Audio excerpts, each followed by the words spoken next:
Good morning, Mother Oafers. It is Tuesday, March 19th, and this is my bonus ride. As some of you remember, I made a commitment last Wednesday to lose 10 pounds, to get down to 300 pounds, and you know, there were some poor choices over the weekend. I'm currently sitting at 306 pounds, and so as you can see on the screen, I'm going to do whatever it takes, man. I'm going to do whatever it takes to meet that goal, that commitment that I made to get to 300 pounds by tomorrow. Now, it's going to take this ride. It's going to take some good choices today. Not sabotaging myself with my diet, being very careful. Probably going on a long hike tomorrow morning, or I'm sorry, tonight when I get out of work. You know, I'm gonna have to do whatever it takes to get there. And as a reminder, this really is no different than what I did in 2012. The difference is that those of you that followed me, you didn't see it. You didn't see it happening. So on Tuesdays, you know, I would lose weight every week, or I wouldn't gain weight, I guess is another way to say it. So I'd either not gain weight when I weighed in, or I will have lost weight every Wednesday back in 2012. Well, the reality is that throughout the week, I actually would gain weight. Similar to what's going on now. You guys just never saw it, because on Tuesdays, even if I had to work out, you know, Tuesday night and then early Wednesday morning before I weighed in, that's what I would do. And because all you were seeing was the weigh-in, you saw my post-workout weigh-in. So I get through my morning routine plus my workout, and that's when I would weigh myself in. And I always lost at least a pound or so, for the most part. I never gained weight. And that was part of the success. The downside to that, as I've spoken over the last few rides, is that it really wasn't fair to people following my journey who were trying to do the same thing, because all they thought was that it was, you know, rainbows and butterflies, as I like to say, and that, you know, and it almost looked easy, like everything I was doing was working for me. And by not showing the struggle, like I said, I think it became too much of a strain for some people. You know, they just didn't seem like to them it was possible to really do the same, you know, to use my example as something that would work for them. So I would always hear, yeah, well, it worked for you, but it won't work for me, or you have this crazy strength, you know, mentally that I just don't have, or, you know, my problems are greater than your problems because I just can't follow the same plan that you have. And it was not my intent, but I think that there was an unintentional deception going on back in 2012 during that transformation. And so I've chosen this time to be completely open, and going live is part of that. You guys get to see the full journey, the ups and downs, and some of the questioning that's natural for a person to do when they're going through a transformation. So you get to see it in all of its wonderful disaster that it can be sometimes. And so as long as you follow along for a bit of time, you'll start to see that consistent action over time will give you the results. that you're looking for. And that's probably one of the biggest lessons or keys that I can help other people with, is that even when you're falling behind or when you're not seeing progress, you're progressing. You just may not be seeing it on the scale. And the scale isn't the only measurement out there. So, though I'm not seeing it on the scale, if I would have, and I didn't, if I would have done a measurement on my waist, there's no question that that I have lost some around the waist, even though the weight hasn't changed much. And so that's just as important of a measurement, maybe more so, more important of a measurement than what the scale actually says. But I'm not gonna, I won't get caught in the trap of that being an excuse either, because it's easy to say, well, I'm losing inches, I'm just not losing pounds. You know what? I'm too effing fat for that to be reality. You know what I mean? Like, I can't live that way. I can't let those excuses, because that's what they are. When you jump in and you say, well, I'm just big boned. So I'm gonna exercise and I'm gonna, work on my heart health, but there's nothing I can do about the fact that I'm this size. Well, yeah, maybe my bones are a little bigger. They're not. But the reality is that I can control my level of fat. Maybe not 100%. There might be some genetic issues, but for the most part, what I eat and whether or not I exercise, that's all on me. And it was an interesting, I'm going to kind of squirrel around here with different topics today. Again, the ramblings of a fat man, as I said the other day. But it was interesting to me. I used to work, and I actually worked for this gentleman twice in my life, and he's no longer with us. He's passed on. But the CEO that I worked for right out of college, and then the last career that I had in the automotive industry, his name was Tom. And Tom was a Harvard grad. Tom was a group manager at General Motors, which means he oversaw a group of the manufacturing process. So he's pretty high up. And he started a facilities company, and primarily he used his connections in General Motors to start that company. And I had made it into a very high level inside that company. And in one of our conference meetings, Tom had asked the group, just ask them any question they wanted. I mean, he knew his time was coming. He knew he wouldn't be around forever. He knew he wasn't going to be at the company too many more years. And so he openly asked the group if there was any question that you could ask me that I could give you an answer that might help the entire group of leaders here. What would that be? And of course, you had your cronies that, asked some very cookie cutter questions. But the question I ended up asking him was, if there's any bit of advice that you could give each one of us to be able to have, to be able to get into a leadership role that you've had and the success that you've had as a leader, and to have a good life, what would that be? And it was much different than all of the other very specific business questions that the other leaders in that room were asking. And he said, you know what, Dave? And of course he was speaking to everybody. He said, your health. If I could tell you there was one thing that was more important than anything else in becoming a successful leader, he was a speaker, right? That's the number. No, it's not.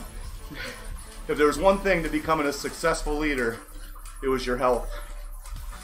He said, I exercise, I don't eat too much, I work on my appearance, And him and I had many conversations as related to appearance, which may seem strange to some of you,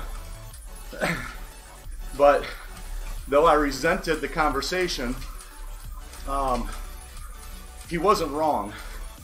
And his point in appearance and health was so that you could do the job and you could do it enthusiastically and you could lead people and have the vitality or energy that you needed. So that was part of the health, but the appearance side of it was that, you know, that no matter what you do in life, you're always a salesperson, whether you like it or not. And we weren't a sales company and I didn't have a sales position. But he said people are always, they're buying from you. They're buying from the kind of person that you are.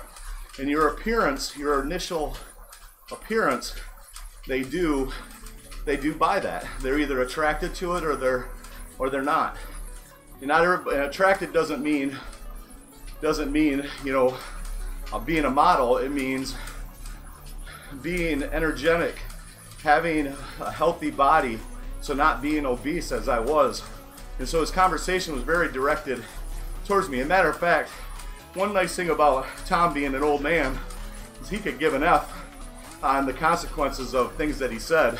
Most HR people and our HR people cringed whenever he opened his mouth, because the guy would say, just say it like it is and like he saw it, not necessarily the right way, but how he saw it, and he had no problem letting you know. And so he very specifically told me as I was climbing the ladder that I would never be in charge. I would never be at the top level because of my appearance, because of my fatness. Now, there was an advantage to my appearance when I was very young, and I wasn't fat, I was just a very big muscular person, and it was, you know, working inside of the shops of General Motors, and when I said to do something, people listened slightly out of fear, or if I walked in a room with confidence and anger, they respected me, maybe not in the way that I needed them to, but in a way that worked for me. And so I understood the idea of appearance. I knew what was happening when I walked in those rooms. If you would have walked in, even at my size, very timid, those employees would have chewed me up. I've watched them chew people up. And so you have to have confidence when you walk into those type of jobs, and you have to as you take on an entire company. You know, this was a very large international company that dealt with all of the top companies around the world.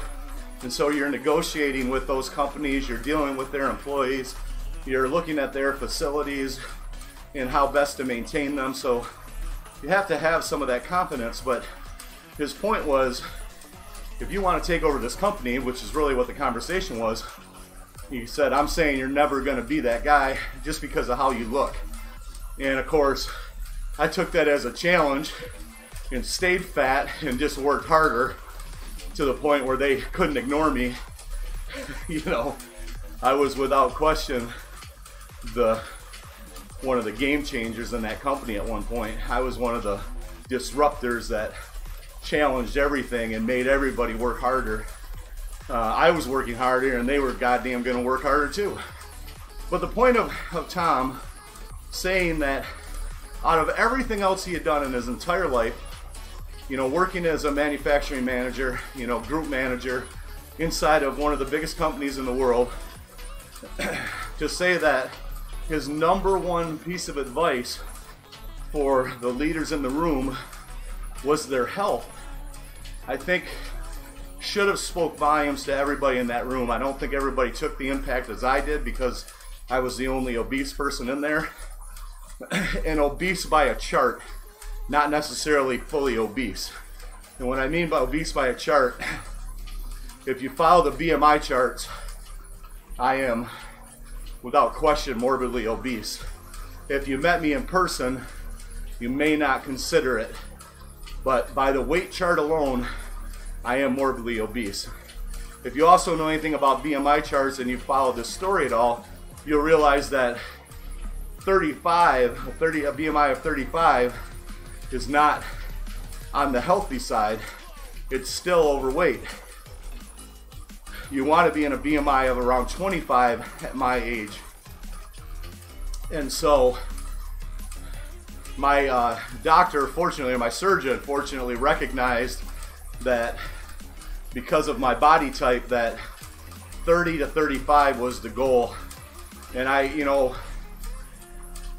really should be shooting for 30, but the reality is that 244, I know what I look like at 244. I know what my body is composition-wise at 244. I think I can probably get down to 230, maybe even lower, depending on how long this goes. But that's going to probably be a couple years before that happens, as long as I continue to work on it. So he agreed that, he didn't agree, he told me that a BMI of 35 would be the equivalent of a BMI of 25 for any normal statured person. Yeah, it's Tuesday. It's bonus ride time, bud. I committed to losing 10 pounds in a week, and I'm at 306 right now. I need to get down to 300 pounds, and so putting in the extra work and rambling on. Oh man.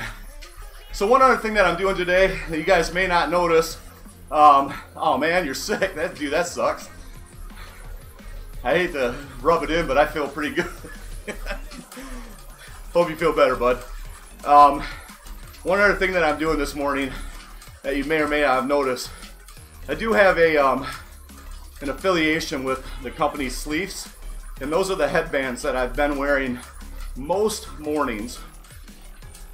Well, if you rode on with me the last 2 rides, you probably noticed how much I was sweating and how much the sweat was getting in my eyes.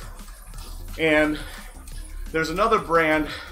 I'm also an affiliate of a company called First Form, and they've aligned themselves with a headband company called Junk. And so I have quite a few of those, and I started looking at the 2 of them.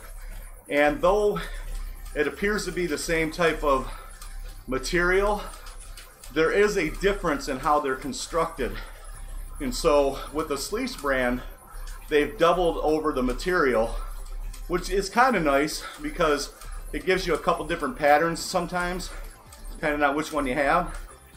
And so, if you're on camera like I am, it at least appears you might have twice as many headbands as what you actually have. But like I said, I was getting sweat in my eyes, and I looked at the construction of the Junk brand headbands, and they were only a single side. And now that they've been through the wash for a few months, I noticed that the material was a little bit different. Now I'm not saying they're better yet, but right now, today I'm riding the Junk brand headband to see if it keeps the sweat out, if it absorbs more sweat and keeps the sweat out my eyes, and we'll find out throughout this ride. Now, in all fairness, my last 2 rides, the temperature in my house was warmer than it is today, and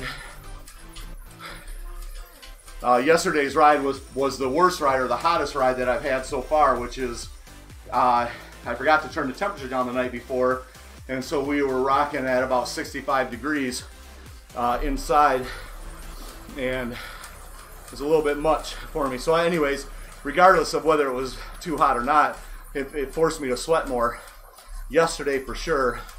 And I think we were at about 62 degrees on Friday, and that's Fahrenheit for all you other friends around the world that don't use our wonderful imperial system and are using the metric system. But I digress. Not that Celsius is metric, I know that. But it's hand in hand globally. The United States is one of the few to only countries that uses our measurement systems. So So I sweated quite a bit yesterday with that temperature being at 65 degrees. Today, we started off at 59.7 degrees. Kicked the fan on. It's up to, I'm sorry, we started off at about 58.7 degrees and we've went up 1 degree. So my body heat does increase the temperature here in the room. And I currently only use a ceiling fan that's right there above the old noggin, or the halo, as most of you probably assume it is, because, you know, angel. Not. But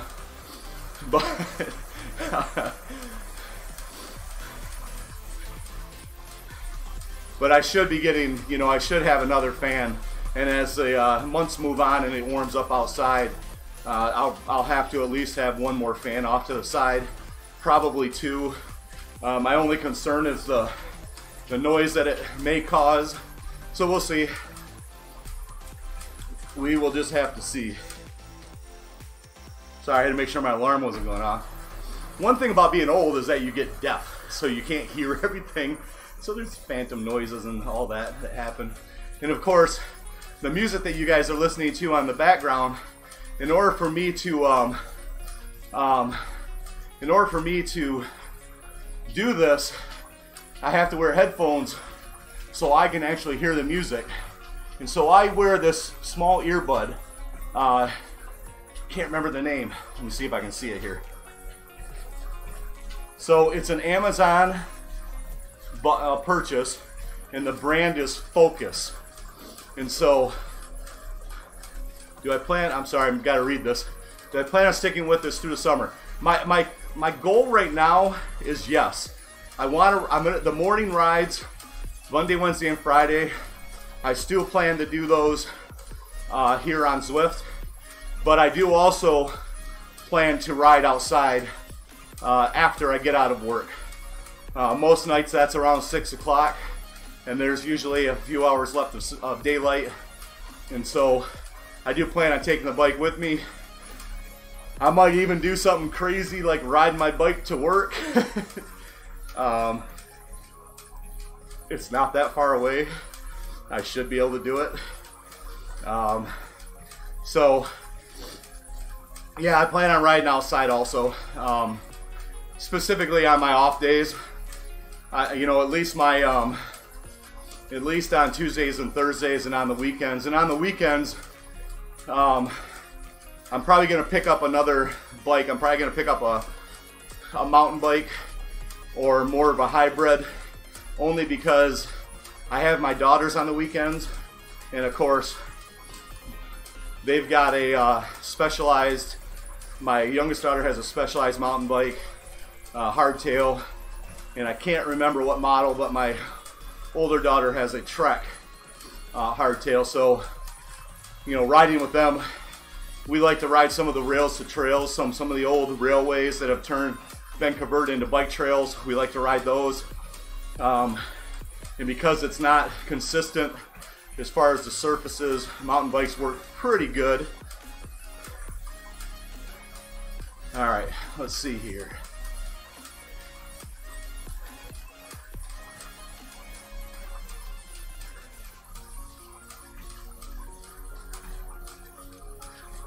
Yeah, I'll check those out. I'm just reading it's one good bud. Okay, I'll check those out for sure.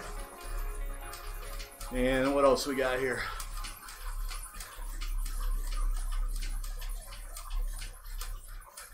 Yeah, it's rock hopper is it's an option.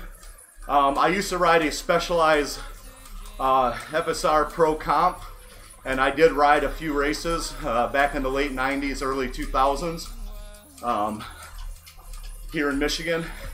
So I have a small bit of experience as a hobbyist in the mountain bike world, and that bike was effing nice. Morning. So yeah, I love that bike, man. Matter of fact, I only sold it a couple of years back because of my weight. That full suspension was just not effective anymore for me as far as going up hills. I was losing it, and I know the geometry of the newer bikes are better on full suspension, but I wanted to go with a hardtail. And of course, I wasn't a fanatic at that point, so I didn't want to invest a lot of money. So I bought just a GT Avalanche so I just bought a GT Avalanche, and then I ended up buying a road bike. Got rid of my other road bike and bought a GT. I can't tell you what it was, what model, but this is gonna be kind of whatever you want to call it. But my road bike matched my my mountain bike. They were twins as far as their paint, and so that was my primary reason for buying it. I know what I want to say. It's not politically correct, but I know what I would call me if I knew I had matching bikes, matching outfits. Matter of fact, my buddy Kristen, who just jumped on here, probably has all kinds of fun words she would like to call me for that little revelation.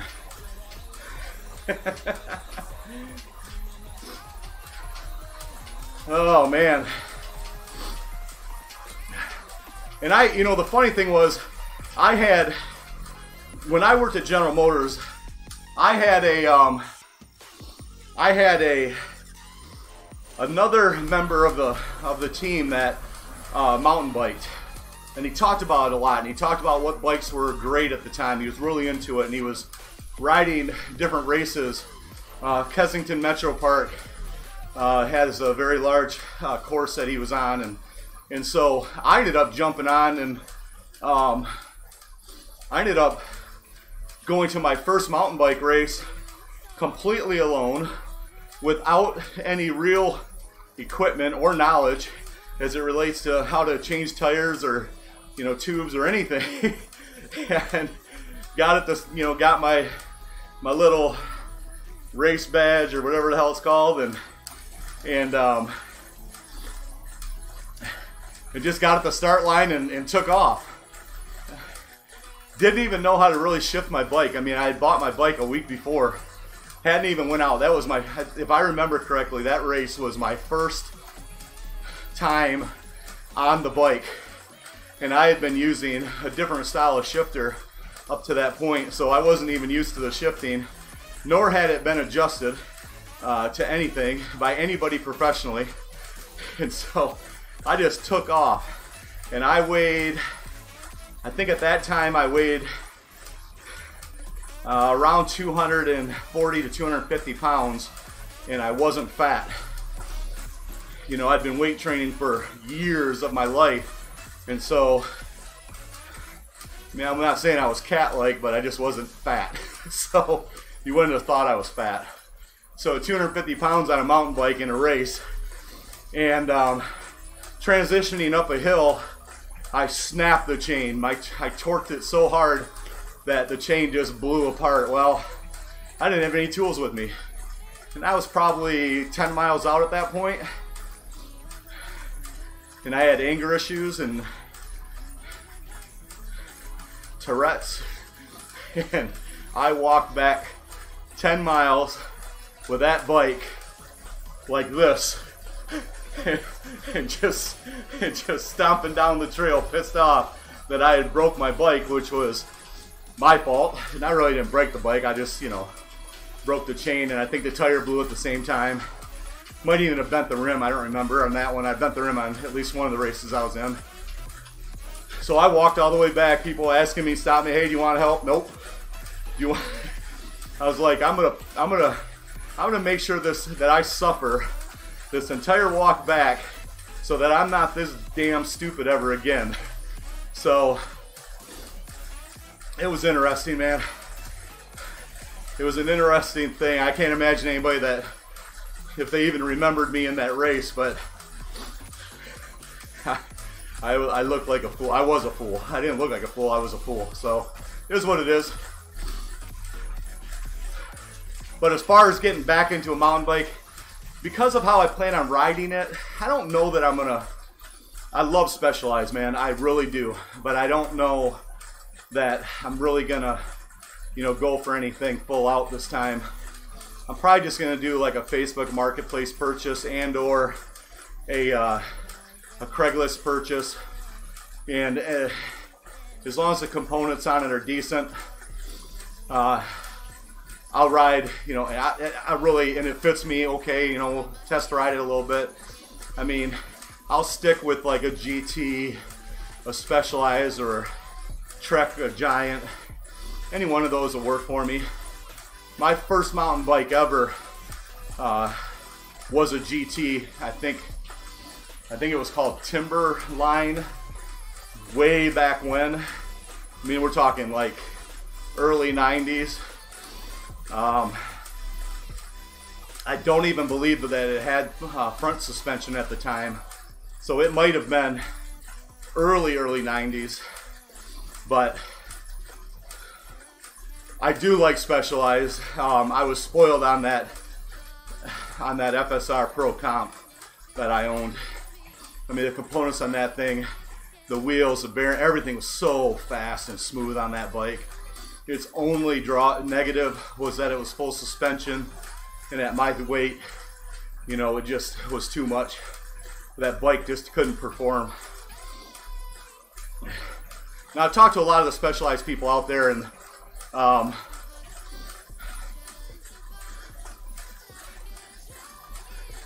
you know, I agree with that. And Canyon is not a bike I've ever been on.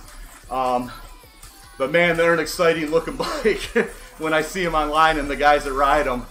So I would love to give it a shot, but you know, right now I am budgeting myself on the expenses as far as what I'm riding and all that.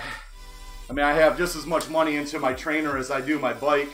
I have just as much money into my Zwift setup as I do my bike, and so I'm just trying to be careful on where else I put the money. So hey, a little bit of a update on the headbands. As you notice, I pulled my glasses. I'm already starting to get a little bit of sweat in my eyes, and we're only about 30 minutes in, so I guess I would say it probably doesn't matter. The brand difference doesn't seem to matter.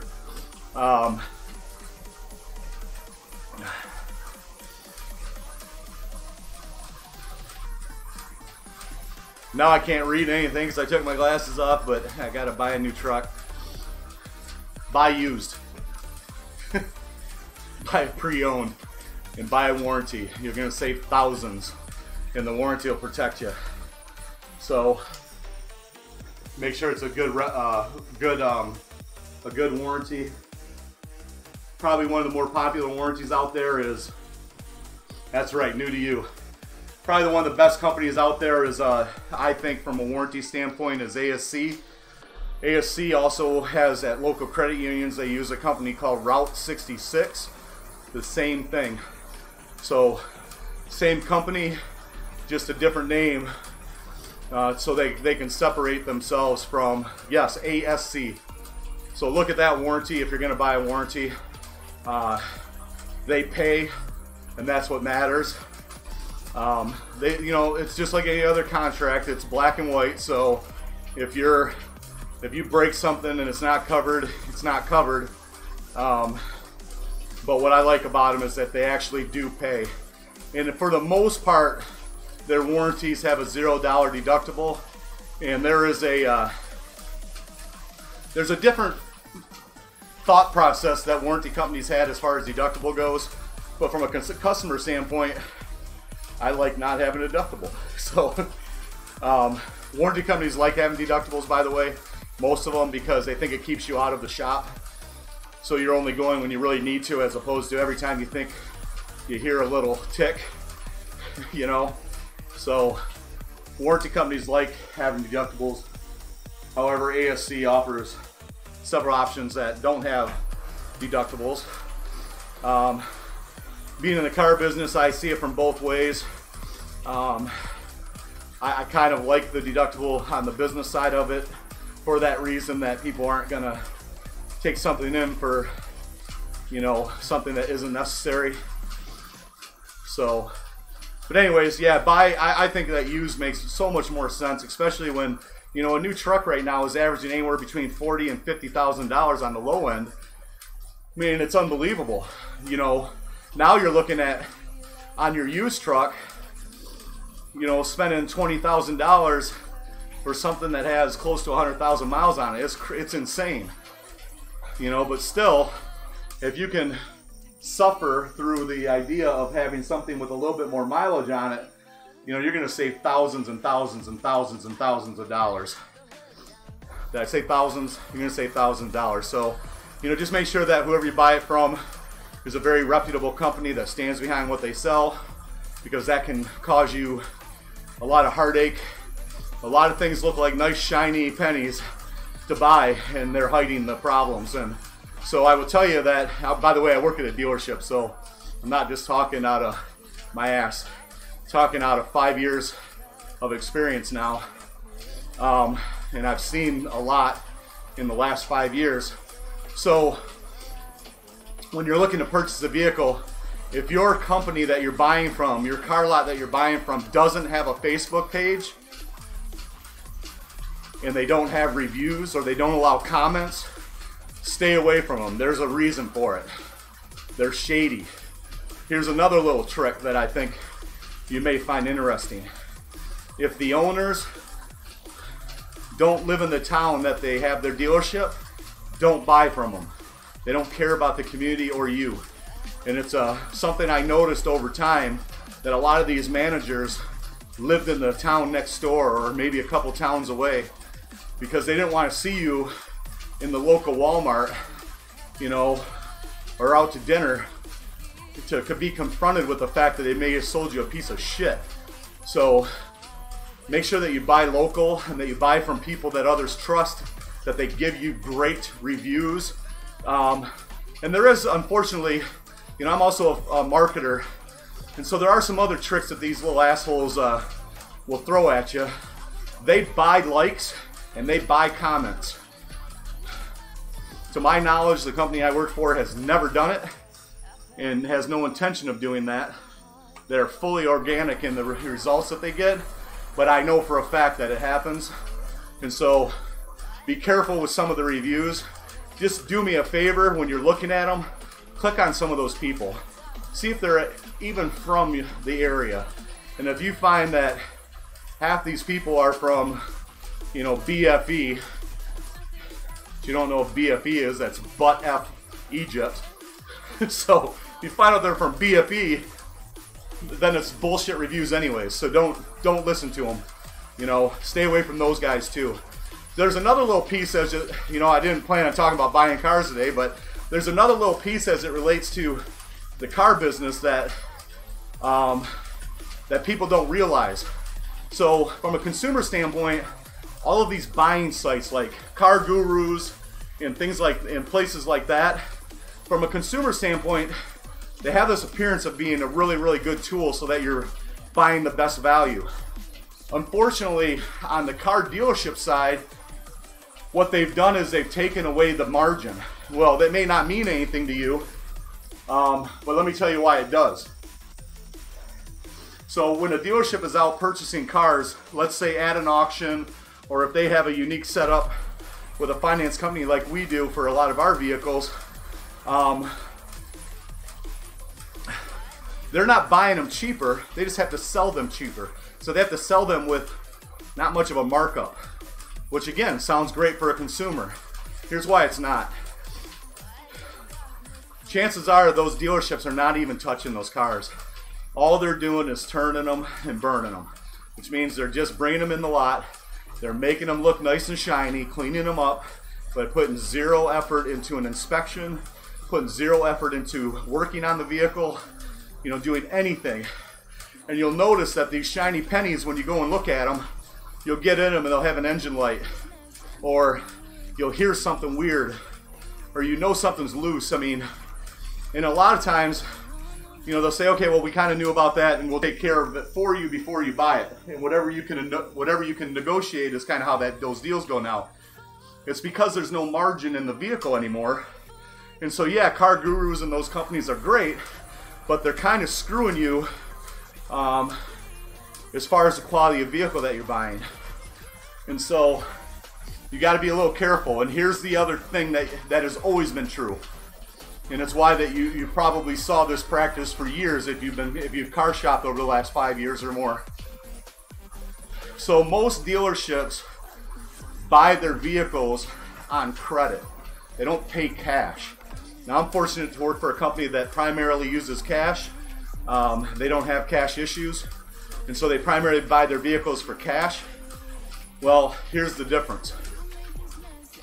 Somebody that buys it on credit, it's called a floor plan. When they buy a vehicle on credit, they have about 90 days on average before their first payment is due on that vehicle as a dealership to the floor plan company.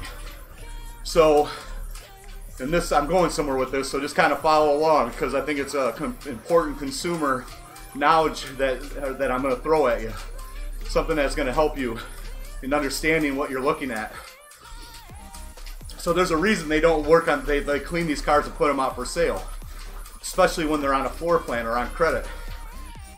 The reason of that is that if that vehicle is not turning, if they're not selling that vehicle within 60 days, now remember they've got 90 days before their first payment's due, the dealership. If they're not selling that car within 60 days, that leaves them 30 days to get that vehicle back into an auction and get it off the books. And that's the game. So where does inspection come into that? Why does that other story matter? Because you don't want to put money into that car if you know you've got to take it back to the auction, because you probably bought it for whatever the wholesale value is. And if you take it back to the auction with another $1,000 of repairs in it, you're going to be out of business fast. So if your game is borrowing money to own the vehicles, you don't want to put money into them before you sell them or take them back to auction. I think as you think through that, it'll make sense to you. Like I said, Car Guru seems great for a consumer, but it's caused dealerships to create other actions. Because we don't have a cash issue, don't have to deal with that at the dealership I work at. And so we don't care that the vehicle sits around for months. You know, it's not a big deal. You know, we don't have to hurry up and get it inspected, hurry up and get it cleaned, or hurry up and anything, and then hurry up and get it back to an auction. It's just not the pressure we're under. And so we fully inspect our vehicles, we fully warranty our vehicles, and the reputation we have is because, and if you're in business, you really listen to this philosophy that I didn't have in any of my businesses, and that I learned from this company I'm working with now. And it's so important, and really pay attention to what I'm about to tell you. They look at, so if they sell a vehicle and it has a problem, let's say in the first few days or week, you know, they don't want to turn that work into the warranty company, because they'll lose the warranty company if they have too many claims. And of course, it's an inspected, certified vehicle, so they expect the technicians to truly certify that vehicle and stand behind it. And so we'll bring those vehicles back in most cases and fix any of the things that should have been caught. And it just seems like, you know, in the car sales world, I'd done it back in 2006, and that was not the philosophy of that company. And I only did it for a few months, getting my feet wet. But that was definitely not the philosophy there. And so the idea there was, hey, you bought it as is, or whatever you bought it, or you have a warranty, get out of here. You know, why are you calling me if you have a problem? That's not what these guys do. These guys will jump in and go above and beyond to take care of their customers. And when I questioned them on why they did that, or how they handled that, because it's obviously a loss. You know, you're losing gross profit when you're fixing vehicles after you sold them. They said, well, we don't pay for it in the gross margin. So we don't pay for it out of the gross profit. We pay for it out of our marketing budget.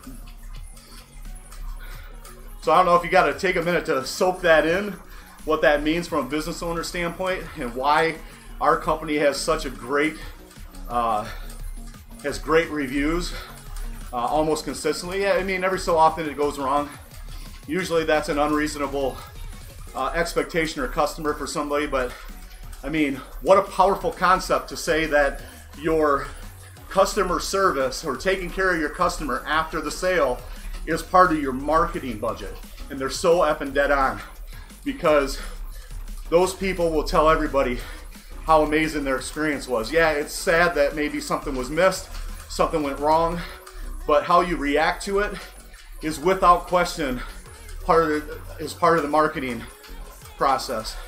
And so we get great reviews on what we do because how we handle situations, you know, after the sale. And we also treat all the customers like humans. I mean, we've all had our fallacies throughout life. I would say everybody but the owner, and he'd probably argue that he's had some of them himself, but most of us have had some pretty deep valleys we've had to walk in. And so we're humbled to work with our customers. I think in 2006, I'd never truly been in a valley, other than it was the year after my son had passed, but I hadn't processed that whole thing, that whole event yet. And so I think that we are empathetic and humble as salespeople to our customers also, those that need it. Hey man, I see you got a message on there. I can't read it because I'm old and I'm blind as F. So let's see what we got here.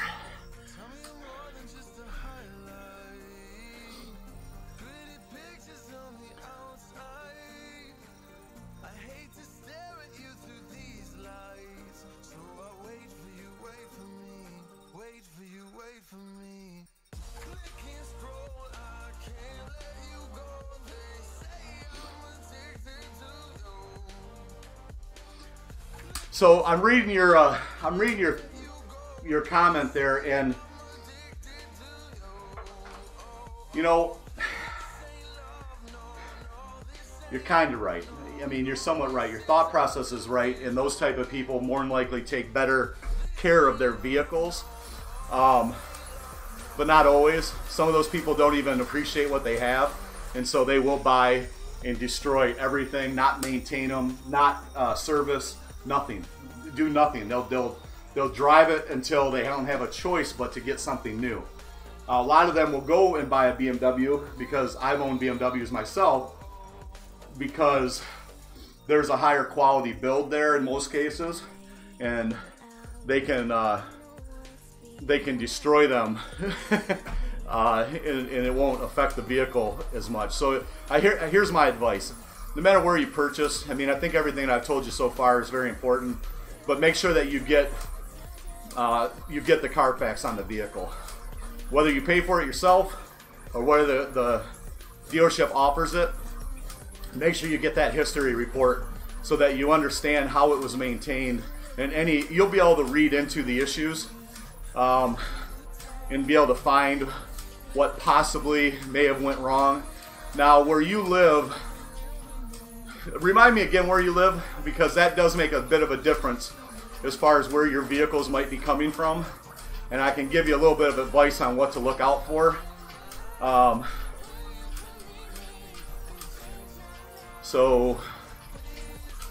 Okay, so that's what I thought that's where you're at. So there's probably a good chance that you're getting Canadian vehicles. However, that part of Canada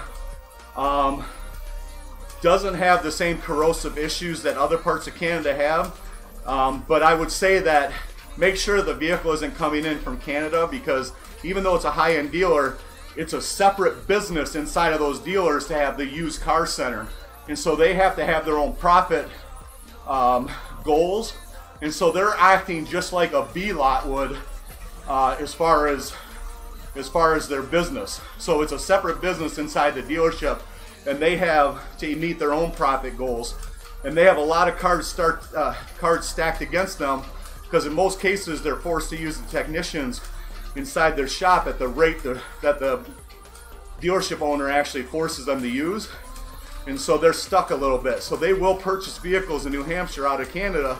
So what I'll tell you is, again, make sure that you get a Carfax, and also make sure that you get underneath that vehicle to look for corrosion. And here's the corrosion that you may find even on a you know, 2012 and newer vehicle, it's not just a frame issue. The corrosion usually happens in things like the brake lines and some of the components on a vehicle. So you need to look very closely underneath that vehicle. Request to get your own inspection from somebody. Find a reputable shop nearby. Take that vehicle off site. If they won't let you do that, stay away from them. And get a Carfax. Now I know I already said it and you're probably like, I heard you. Get a Carfax. Get a Carfax. Don't get any other version of car history. There's a lot of them out there that are cheaper and they don't share the same information. Find out if it's a Carfax Advantage dealer, because that also matters, because there's a guarantee on the Carfax from the Advantage dealers. And so I hate to say it, but there's a difference out there. But even if if you find something that you just stumble upon at any lot USA, pay for a Carfax yourself at least. Get that history report.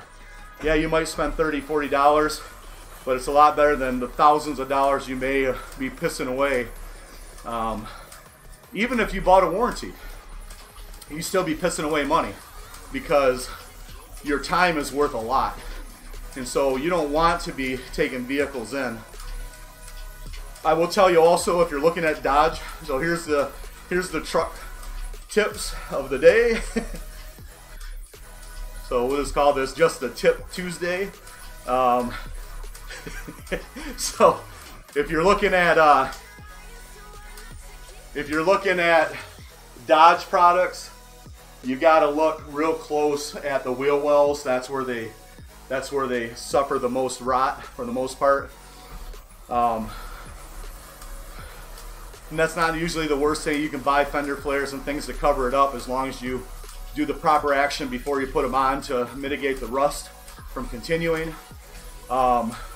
Most vehicles have cab corner issues and rocker issues, so rocker panel issues, so you're going to want to look real close at that. If a vehicle, let's say you find like a 2009, 2010 Chevy, it's okay to have those repaired, but you want to find out that they just do body work, Bondo or something along those lines, or a filler, or did they actually cut those rocker panels out and replace them and weld in new ones, because that's the proper way to do it. And a certified vehicle, you would expect that. A non-certified vehicle, which we also have at one of our other lots, so a non-certified vehicle, that may not be the case. They may just cover it up, but they should disclose that to you. Just so you know. And then most people, because of the cost savings, they have no problem. They have no problem with that. At least I wouldn't. If I'm going to save $4,000 or $5,000, you know, I may take the risk of buying one that was just bondoed up or filled, as opposed to having it done what you can say is the right way. So, by the way, around here, right way is a shitty name because there's a company called that. And they're just a predator company, a predator car company, or a used car lot here in Michigan. My opinion, but that's what I think they are. So,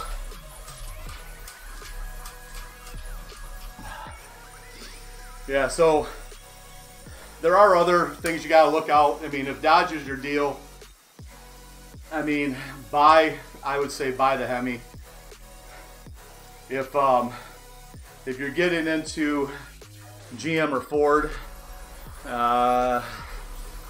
all those different engines, I'm still a V8 fan.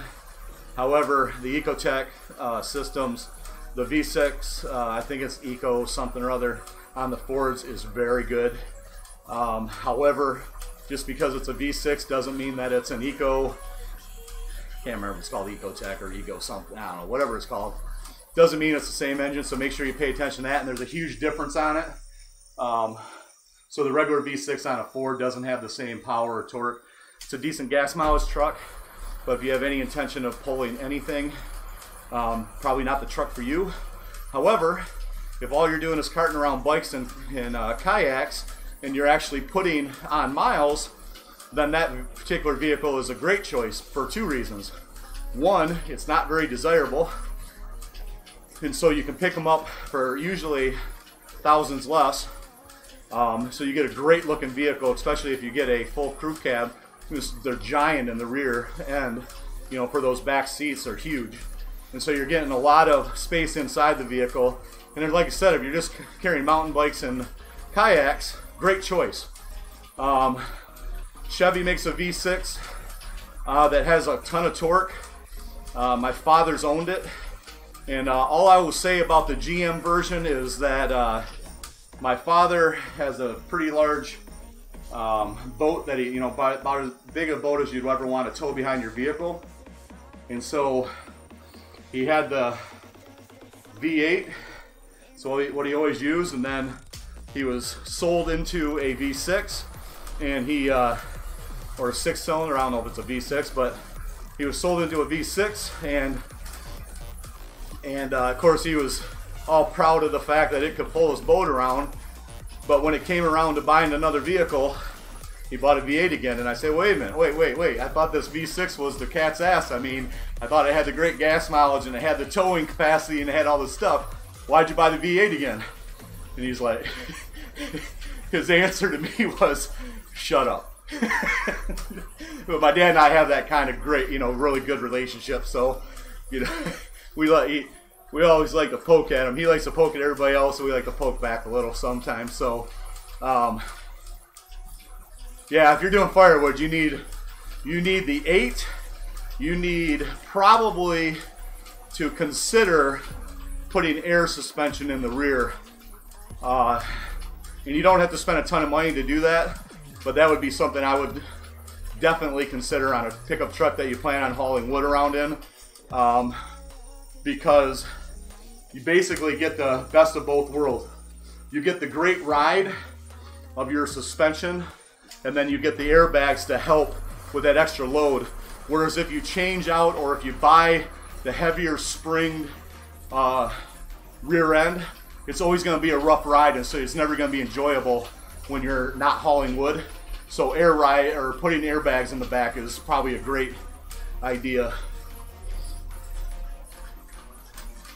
Yeah, get a crew cab. So here, let me tell you my advice on extended cabs and or crew cabs. Buy a crew cab. I hate my extended cab. Now I still have the suicide door extended cab. Even without my kids, you know, my kids have to get in the back too. Even without my kids, it sucks. It sucks. I mean, to open it up and you're grocery shopping to get your food in there, I hate it.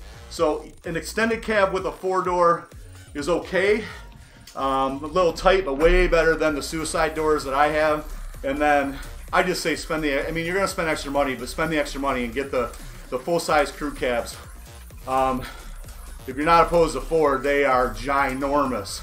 They are without question the biggest rear. I mean, you could, as long as you weren't too tall, your kids could literally, if you were camping, you could put 2 kids in the back of a Ford, you know, sideways, and they could sleep super comfortable. One up on the seat and one on the floor, and they're huge. So if that matters to you, you know, I would say at least look at them. And remember, I worked for GM, and most of my family worked for General Motors for years. For those of you that don't know where Lapeer, Michigan is, I was born in Flint, Michigan, so that's about 30 minutes away from here. If you followed any of the news over the years, over the last few years, you'll understand that Flint, Michigan is a fairly rough place. It's the place that had all the water issues and still continues to have them. It's not resolved yet fully. So you're probably familiar with the Flint water crisis coming out of the Flint River. We're on the upstream of that Flint River here in Lapeer County, so we don't suffer some of the same issues that they do. But it's a rough area in some of it. It's also not as bad as most people say in a lot of parts. But I've worked there. I've lived. I've had a Flint address. So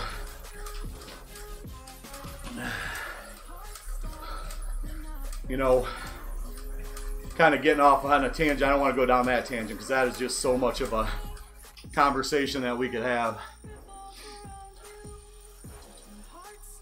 Yeah, man, like I said, I was rereading your text again. Like I was saying, man, get a crew cab. You won't regret it. Spend the extra money to get the crew cab. And just take the advice I gave you, man. I mean, make sure you get a Carfax. Make sure it's a reputable place. Make sure they don't have bullshit reviews or that they have reviews at all. Don't get caught up. I'm going to tell you this. Don't get caught up in the facade of it being a big dealer and that you're going to get a better service or deal. You won't. Promise you, you won't. The big dealers have to pay for the big light bills. They have to pay for the big heat bills. All of that infrastructure you are paying for when you buy that vehicle. So, you know, try to find a way to get yourself into a vehicle. I wish you lived here in Michigan. We'd do what we could to even find one that came off lease for you, but not sure we can do something for somebody in New Hampshire. However, I'm going to ask the finance department if we can, and if we can, I'll let you know. Because I have sold to people out of state before. I have sold people in Arkansas, Alabama, Ohio, Wisconsin. So I know it might be possible. So if it is, I'll reach out and I'll reach out to you and let you know on the next ride, and we'll hook up, and I'll let you know if it's something I can do for you or not. Not the intent of the ride, by the way. Not trying to sell cars. Just trying to lose the fat, man. Well, it looks like we're about 3 minutes from 8 o'clock, so we're going to ride right to the alarm. I feel flipping awesome today. So my ass doesn't hurt today, which I thought it would because of the ride yesterday, and we had an extra long ride yesterday. Something interesting about yesterday's ride that I didn't share yet today. And so people that are wrestlers and stuff, they know this works. And but when I got on the scale yesterday morning, I was 310 point whatever pounds. I don't remember the exact decimal point. Doesn't matter. When I got off the ride and weighed myself again, I was 305 pounds. So yes, it was hotter than normal in here, but I lost 5 pounds during that ride. So I weighed myself before the ride, and I weighed myself after the ride before I drank any recovery drinks. And so I lost 5 pounds pretty fast. So I know that, and it's relative, guys. If you weigh 130 pounds and your ideal weight is 120, you're not going to lose 5 pounds riding. So it's only when you have the luxury of being the fat ass that I am that kind of thing can happen. But if you're ever curious as to, you know, what a workout can do for you, in my case, because I have so much fat on me, and a lot of it is not fat, it's water weight, I was able to lose 5 pounds just in the one ride yesterday. So one other thing as an update before we finish here is, you know, I started off this ride talking about the headband, and I wear sleeves as a company that I have an affiliation with. So what that really means is that if you buy through any of my links, I actually earn some income from it. But today I'm wearing the Junk brand, which is actually part of the First Form company that I use. That's actually a partnership they have. So the nutrition products I use is First Form. If you want any of them, please get the link from me. Again, it helps support the channel. But I've been wearing the Junk brand today because I realized it was constructed differently. And to compare the two, yeah, I know I've been wiping my eyes already throughout this ride, so it doesn't fully keep the sweat out of the old eyeballs, but I'd say it's better. This construction is probably better. But I'll switch back and forth over the next few rides so I can get a better idea of whether that's true or not. And then yeah, I'll let you know. And if Junk brand is better than, yeah, I know, it went up. If Junk brand is better than Sleeves, then we'll just end our relationship with Sleeves. That simple. It's easy. There's no contract. It's just an affiliation. If I don't use them, nobody dies. it just may not be meant for me. Now, you know, if you've got hair, which I don't, and you just want to use a headband that looks cool to get it out of your, you know, to get it off your, out of your eyes or whatever, then maybe sleeves is the right thing for you. For me, it was intended as a functional tool to keep sweat out of my eyes. And because that doesn't seem to be working, you know, and I'm going to go back to a regular bandana and test that out for a full ride. I believe I'm putting out so much sweat right now that it doesn't matter what I wear, I'm going to have this similar issue. Until I get outside riding and the wind's blowing in my face, or until I put a fan on my face, I'm probably going to still have this issue. So, whoo! I might end up having to be late for work today because I just don't want to stop. Which is a great thing. It's a good thing, man. That's the goal. The goal is to become obsessed with riding and not be obsessed with lifting. Not the way that I used to, because that's what got me injured. That's what gave me the hernia that I currently have. So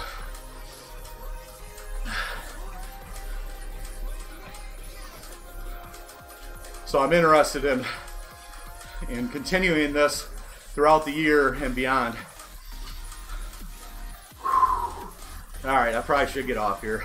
All right, we're just gonna try to finish off. Unfortunately, well, it says 0 degree grade. It feels like I got a grade going, but we're gonna jack up the watts and finish the alarm.